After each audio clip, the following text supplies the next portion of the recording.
પહેલગામમાં આતંકી હુમલામાં મૃત્યુ પામેલા ભાવનગરના સ્વર્ગસ્થ પિતા પુત્રને મુખ્યમંત્રી ભૂપેન્દ્ર પટેલ શ્રદ્ધાંજલિ અર્પણ કરી હજારો લોકો અંતિમ યાત્રામાં જોડાયા। પરિવારજનોનો હૈયાફાટ રુદનથી ભારે ગમગીની। જમ્મુ કાશ્મીરના પહેલગામમાં તારીખ 22 એપ્રિલના રોજ થયેલા આતંકી હુમલામાં મૃત્યુ પામેલા ભાવનગરના સ્વર્ગસ્થ પિતા પુત્રને મુખ્યમંત્રી શ્રી ભૂપેન્દ્ર પટેલ દ્વારા તેમના ઘરે જઈને ભાવપૂર્વક શ્રદ્ધાંજલિ અર્પણ કરવામાં આવી હતી। ભાવનગરના કાળિયાબીડ વિસ્તારમાં આવેલા નંદનવન સોસાયટીમાં રહેતા યતીશભાઈ સુધીરભાઈ પરમાર અને તેમના પુત્ર સ્મિત યતીશભાઈ પરમારનું આતંકી હુમલામાં દુઃખદ અવસાન થયું છે।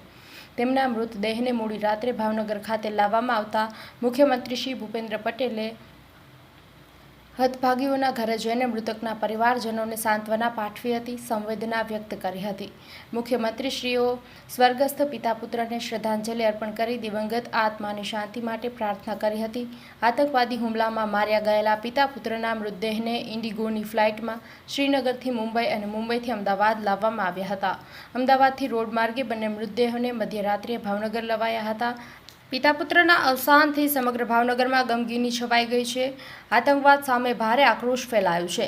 ભાવનગરના વાળંદ સમાજના ભાઈઓએ સવારે 8 થી 12 અડધો દિવસ દુકાન બંધ રાખી અંતિમ યાત્રામાં મોટી સંખ્યામાં જોડાયા હતા।